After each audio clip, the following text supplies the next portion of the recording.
When I was a child, my grandma, a medicine woman, told me about the language of Mother Earth, which is a language of whisper, like kushlaha, that word of love.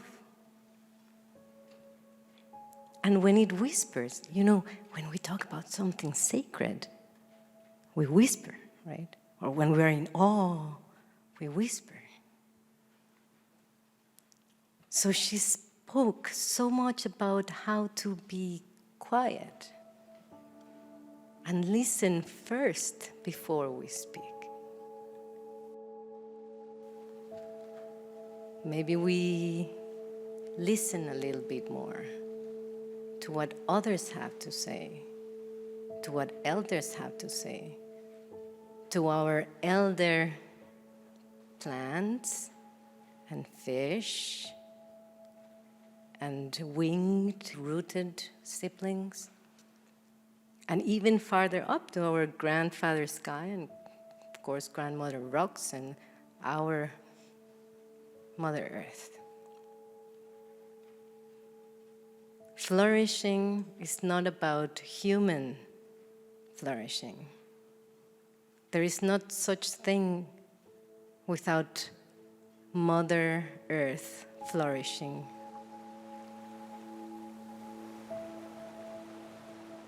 Metamorphosis is a beautiful word, and it embraces something more than physical, something more than measurable, something which includes our imagination, includes our consciousness, includes our spirit.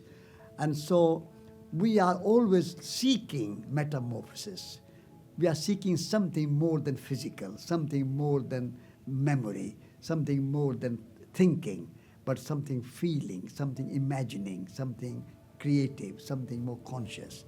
And therefore, at this moment in the world, we need metamorphosis, because we are so stuck in objective knowledge, measured knowledge, something which is quantifiable, analytical, all that. And so metamorphosis takes us a step further, go beyond, even beyond to beyond. And that's where the reality might be experienced rather than measured.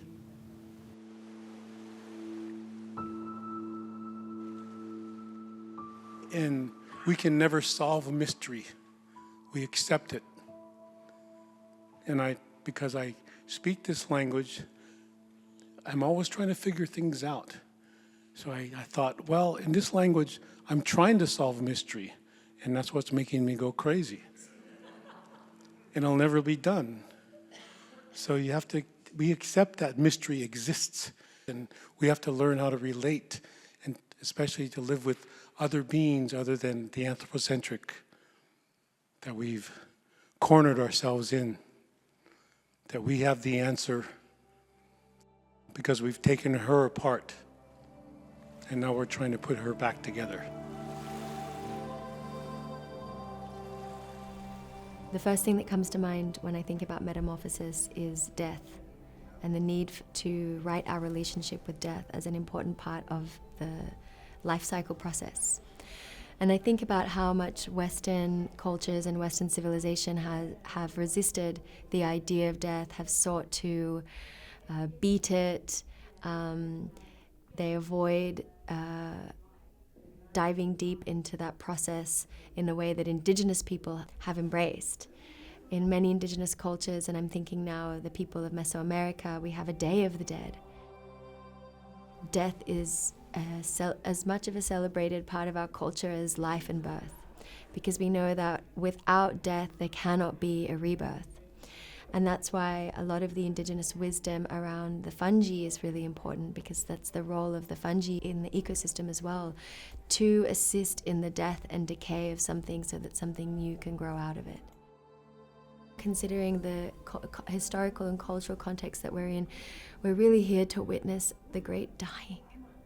We are in an era of unprecedented species loss, and we have been incarnated into this moment to be death doulas, to witness the death of a civilization, of a system that hasn't been serving life. But I am confident, because I know that this is the law of the universe, that things constantly change, and when something dies, something again is reborn. I'm confident that what we will build in the ashes of what we're witnessing, of the death that we are witnessing, is going to be more beautiful than the world that we are having to say goodbye to. It's all about relationship, how we are in relationship to one another. And we move from moment to moment, and that's hula. The spirituality is understood as huna, and the relationship is lua. So the triangle of life that we're all a part of can be expressed in every culture. And we are all in alignment with one another. This earth is connected by the 8 oceans, and the waters that we express and feel and see at our ocean goes to every single one of you, and it comes back.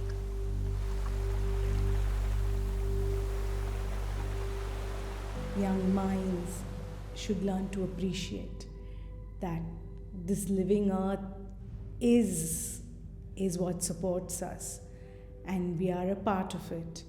And in India, like if you look at the traditions which go back thousands of years, there's always been this belief, this notion that we are part of this larger whole, which is divine. There is divinity. We are divine as well. And if you look at it from another, from a Gaia lens, it's pretty much the same, that we are part of a living whole, and we need to honor that beyond anything. And it can be done easily. I mean, in our experience of working with children in the school, just let them be in nature, to wander, to spend time, to just appreciate. And because those seeds are there in us, we are of nature, so if it's not been severed totally, we can feel the connect. And if that is given primacy, I think a lot can happen. A lot is possible. When we talk about regenerative cultures, we're not talking about some kind of future utopia that we now need to create and transition to. We need to remember that we wouldn't be here as a species if our ancestors hadn't been regenerative expressions of the places they inhabited. And for the long arc of our journey as Homo sapiens, that's what we were. We didn't feel like owners of a territory. We felt like expressions of that territory. And more research now shows that the human being as ecosystem within an ecosystem is actually a critical keystone species that all over the world has created the ecosystems we now celebrate as being enormously biodiverse and productive. And it's really important in terms of this creating energy behind this metamorphosis, that we own that power, that when we align with life as that constantly transforming, transmuting totality that is not one species or one individual, but it is life as a planetary process transforming. And what I like about the word metamorphosis is that it's an alternative to the very popular meme of transition, because transition tends to put us into this classic frame, we're going from this to that. And we could even misunderstand metamorphosis like that if we stay too much with the biological metamorphosis of a butterfly. Once it's a butterfly, it's a butterfly. But of course the butterfly also then dies and becomes something else again. So really realigning with the fact that all the wisdom traditions of the world, when they speak about eternal life, they don't mean an individual or a species living forever. They mean life living forever. And all the mystic wisdom practices remind us that how to become more perceptually aware of our being just fruit bodies popping up from a mycelial network of life for a blip. But we have a role to take every time we pop up. It's a massive gift to be alive at this moment, to be part of this transformation and ongoing metamorphosis.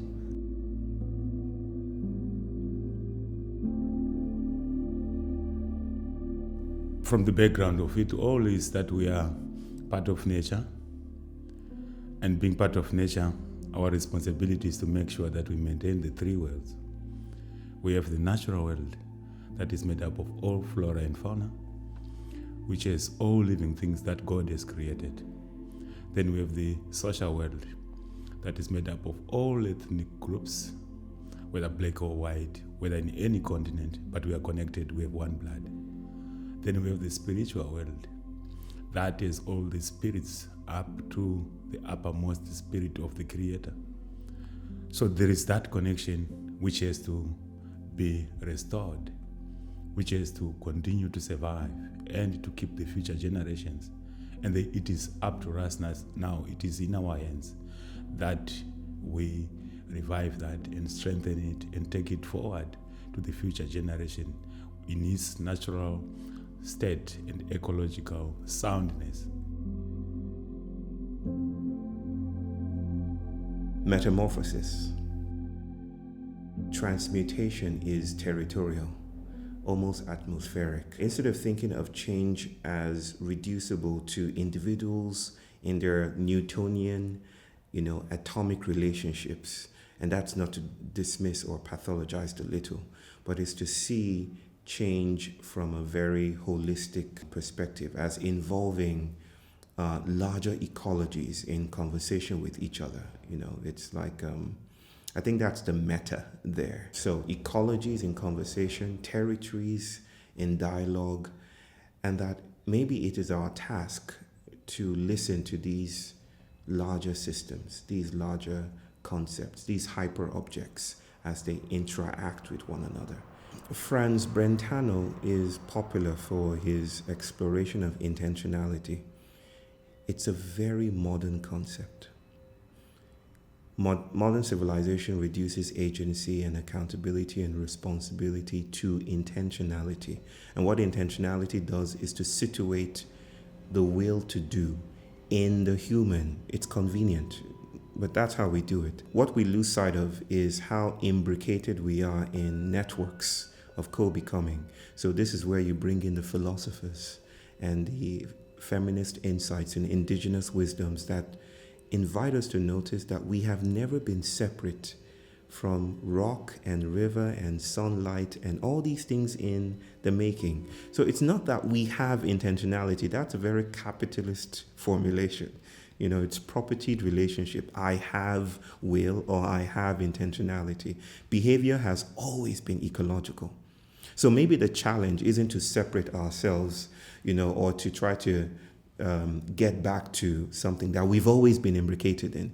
Maybe the challenge is to cultivate a new kind of politics that listens to the networks around us, right?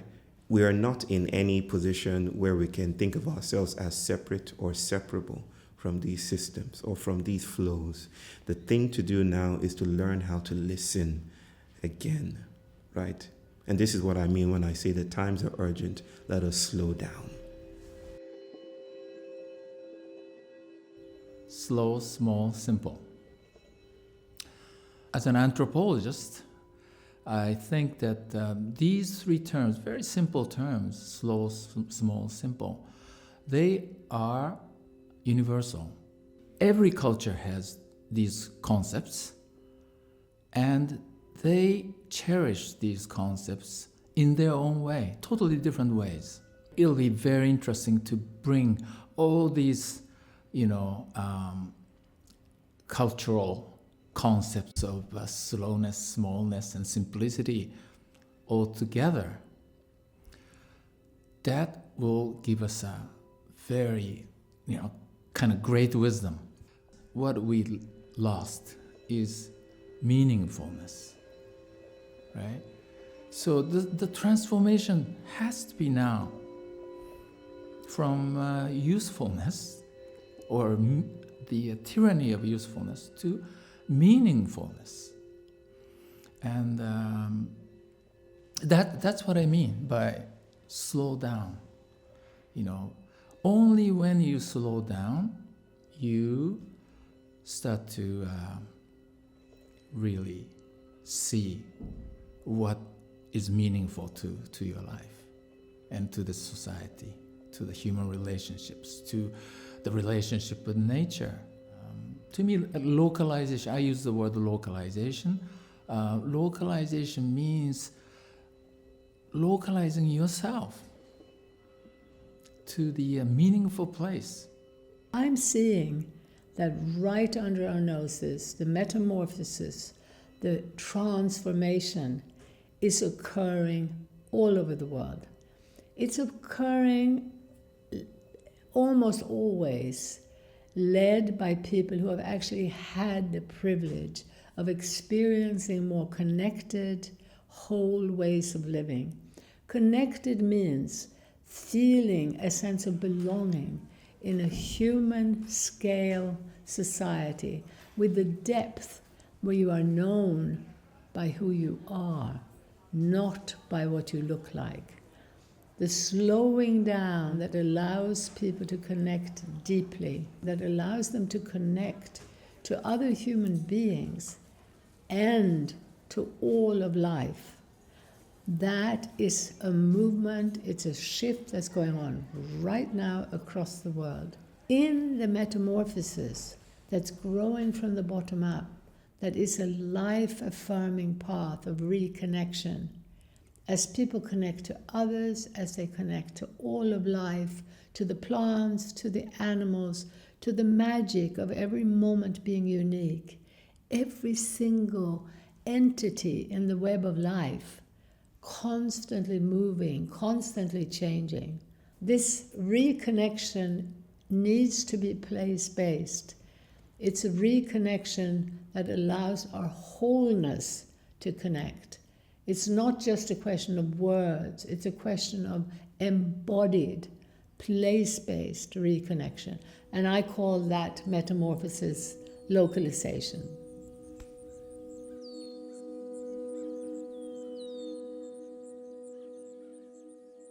I come from a farmer's family and I learned all the farming skills from my family. In Ladakh, we live together happily and share meals together. When we go to the fields, we have our meals together with all the family members.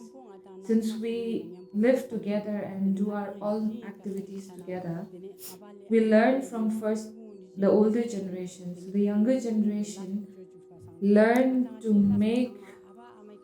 make things, agriculture activities from older generation. That's why we don't have to go to a training center to learn these skills.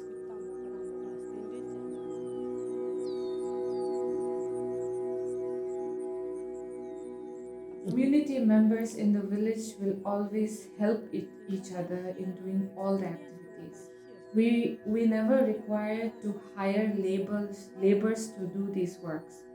It's a communal gift that we exchange, and also the experience that we have during these exchanges that we share with each other. The experience of bond in the community is overwhelming, or it's beautiful, as there are institutions which includes families that come together to help each other during marriages, funerals, or other gatherings that happens. All these experiences are so beautiful.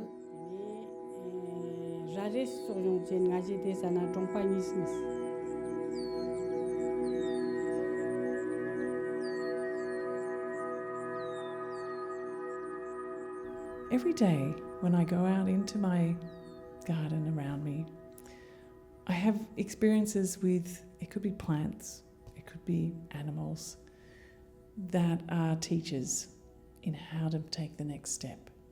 And so I've stepped back from trying to be in charge of what's going on to being in response. So one particular tree I planted was a mulberry tree, and I planted it on the western side of the chickens to stop the sun coming in, and I planted it so I could use it to mulch the garden and produce all sorts of foods. But it's also now, I realise after a few years, that it became home to a migratory bird that flew in from Papua New Guinea. As I started to notice this bird come through into the mulberry tree, there was a particular sound. It has a beautiful call. It's called the kuel because it has a kuel sound, and I could hear it coming. Before I saw the bird, I could hear it. Within 2 weeks of that bird landing, the storms came. A common name for that bird is the storm bird or the rain bird. And so I started to understand what all of the ways of knowing that Indigenous cultures spoke about. You know, when they see a certain fish coming, that meant that there was a change of season. Or when they saw a migratory bird come in, that you could go and look for certain berries. It's a relational understanding of our landscape. In Australia, typically, people only live in place for 5 years. It's not enough time to land into really feeling and knowing what that landscape is and what the relationship is. And it made me feel so humble to know that the peoples of the land in which I dwell have been there 60, 70, 80,000 years in a continuous living culture.